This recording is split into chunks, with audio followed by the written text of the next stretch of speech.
सभी भक्तजनों को राधे राधे। हर हर महादेव। श्रावण मास महात्म के अध्याय 28 का मुख्य महत्व ऋषि अगस्त्य को अर्घ्य प्रदान करने की विधि और उनके पुण्यों से जुड़ा हुआ है। अध्याय 28 का मुख्य सार व महत्व इस प्रकार है। अगस्त्य अर्घ्य। इस अध्याय में श्रावण मास के दौरान महर्षि अगस्त्य के पूजन और उन्हें अर्घ्य देने के विधान का विस्तार से वर्णन किया गया है। रोग और संकट मुक्ति।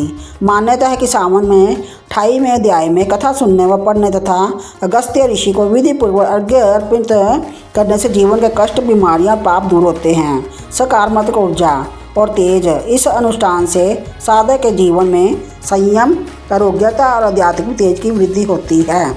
श्रावण माह महात्म 28वें अध्याय में अगस्त्य जी को अर्घ्य प्रदान करने की विधि बताई गई है। ईश्वर बोले, हे ब्रह्मपुत्र, अब मैं अगस्त्य जी को अर्घ्य प्रदान करने की उत्तम विधि का वर्णन करूंगा, जिसे करने से मनुष्य सभी वांछित फल प्राप्त कर लेता है। अगस्त्य के उदय के पूर्व काल का नियम जानना चाहिए। जब समरात्रि अर्थात 8 या 10 रात्रि उदय होने में शेष रहे, तब 7 रात्रि पहले से ही उदय काल तक प्रतिदिन अर्घ्य प्रदान करें। उसकी विधि मैं आपसे कहता हूँ।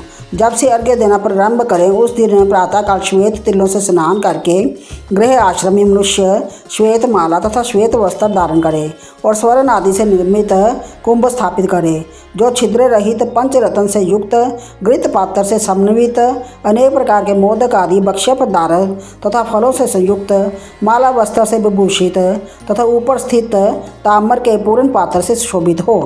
पात्र के ऊपर अगस्त्य जी की स्वर्ण प्रतिमा स्थापित करें, जो अगुष्ट मात्र प्रमाण वाले पुरुषाकार 4 भुजाओं से युक्त, स्थूल तथा दीर्घ भुजदंडों से शोभित, दक्षिण दिशा की ओर मुख किए हुए, सुंदर, शांत भाव संपन्न, जटामंडलधारी, कमंडल धारण किए हुए, अनेक शिष्यों से आवृत, हाथों में कुश तथा अक्षत लिए हुए हों।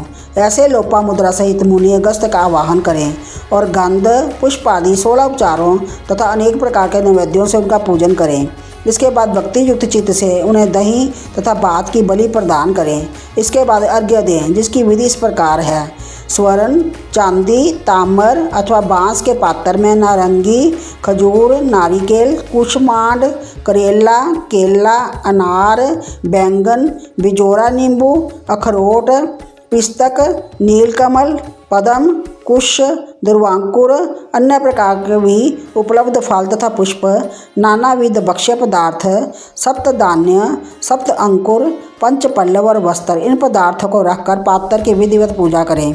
पुनः घुटने के बल सिर झुकाकर उस पात्र को मस्तक से लगाकर नीचे की ओर मुख करके अगस्त्य मुनि का इस प्रकार से ध्यान करें और सदा भक्तिपूर्वक सावधान होकर अर्घ्य प्रदान करें। काश पुष्प के समान स्वरूप वाले अग्नि तथा वायु से प्रादुर्भूत तथा मित्रा वर्ण के पुत्र, हे अगस्त्य, आपका नमस्कार है। विंध्य की वृद्धि को रोक देने वाले, मेघ के जल का विष हरने वाले, रत्नों के स्वामी तथा लंका में वास करने वाले, हे देवर्षि, आपका नमस्कार है। जिन्होंने आतापी तथा वातापी का भक्षण किया, लोपा मुद्रा के पति महाबली तथा श्रीमान जो ये अगस्त्य जी है, उन्हें बार बार नमस्कार है। जिनके उदित होने से समस्त पाप, मानसिक तथा शारीरिक रोग और तीनों प्रकार के ताप आदि दैविक, आदि भौतिक, आध्यात्मिक नष्ट हो जाते हैं, उन्हें बार बार नित्य नमस्कार है। जिन्होंने जल जंतुओं से परिपूर्ण समुद्र को पूर्व काल में सुखा दिया था, उन पुत्र सहित, शिष्य सहित तथा भार्या सहित अगस्त्य जी को नमस्कार है।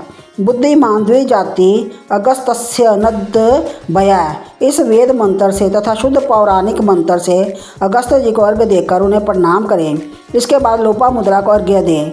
हे राजपुत्री, हे महाभागे, हे ऋषि पत्नी, हे सुमुखी, हे लोपा मुद्रे, आपका नमस्कार है। मेरे अर्घ्य को स्वीकार कीजिए। इसके बाद अर्घ्य मंत्र से घृत की 8000 अथवा 108 आहुति प्रदान करें। इस प्रकार करके अगस्त्य जी को प्रणाम करने के बाद ये कहकर विसर्जन करें, बुद्धि से परे चरित्र वाले, हे अगस्त्य, मैंने सम्यक रूप से आपका पूजन किया है, अतः मेरी इहलौकिक तथा पारलौकिक कार्य सिद्धि को करके आप प्रस्थान कीजिए। इस प्रकार उन अगस्त्य जी को विसर्जित करके वेद वेदांग के विद्वान, निर्धन तथा गृहस्थ ब्राह्मण को समस्त पदार्थ अर्पण कर दें और मुख से ये कहें, सत्कार किए गए अगस्त्य जी ब्राह्मण रूप से स्वीकार करें। अगस्त्य ही ग्रहण करते हैं, अगस्त्य ही देते हैं और दोनों का उद्धार करने वाले भी अगस्त्य ही हैं। अगस्त्य जी को बार बार नमस्कार है। दोनों मंत्रों का उच्चारण करके दान करें। ब्राह्मण आदि पूर्व विहित वैदिक मंत्र का उच्चारण करें और शुद्ध पौराणिक मंत्र का उच्चारण करें। उसके बाद स्वर्णमयी सींग वाली, दूध देने वाली, बछड़े सहित चांदी के खुर वाली, ताम्र के पीठ वाली, अत्यंत सुंदर कांसे की दोहनी से युक्त और घंटा तथा वस्त्र से विभूषित श्वेत वर्ण की धेनु प्रदान करें। अगस्त मुनि के उदय के 7 दिन पूर्व से इस प्रकार अर्घ्य देकर ही 7वें दिन दक्षिणा सहित गो प्रदान करें। इस प्रकार से व्रत को 7 वर्ष तक करके निष्काम व्यक्ति पुनर्जन्म का प्राप्त नहीं होता और सकाम व्यक्ति चक्रवर्ती राजा होता है तथा रूप व आरोग्य से युक्त रहता है। ब्राह्मण 4 वेदों तथा सभी शास्त्रों का विद्वान हो जाता है। क्षत्रिय समुद्र पर्यंत समस्त पृथ्वी को प्राप्त कर लेता है।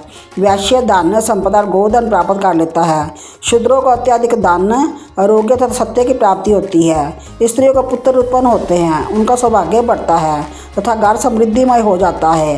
हे ब्रह्मपुत्र, विधवाओं का महापुण्य बढ़ता है। कन्या रूप गुण संपन्न पति प्राप्त करती है और दुखी मनुष्य रोग से मुक्त हो जाता है। जिन देशों में मनुष्यों के द्वारा अगस्त्य की पूजा की जाती है, उस देशों में मेघ लोगों की इच्छा के अनुसार वृष्टि करता है। वहाँ प्राकृतिक आपदाएं निर्मूल हो जाती हैं और व्याधियाँ नष्ट हो जाती हैं। जो कोई अगस्त्य जी के इस अर्घ्य दान का पाठ करते हैं अथवा सुनते हैं, वह सर्वश्रेष्ठ मनुष्य पापों से छूट जाते हैं और पृथ्वी लोक में दीर्घ काल तक निवास करके हंस युक्त विमान से स्वर्ग जाते हैं। जो लोग जीवन पर्यंत निष्काम भाव से इसे करते हैं, वह मुक्ति के भागी होते हैं। इस प्रकार से स्कंद पुराण के अंतर्गत ईश्वर सनक कुमार संवाद में श्रावण मास महात्म्य में अगस्त्य अर्घ्य विधि नामक 28वां अध्याय पूर्ण हुआ।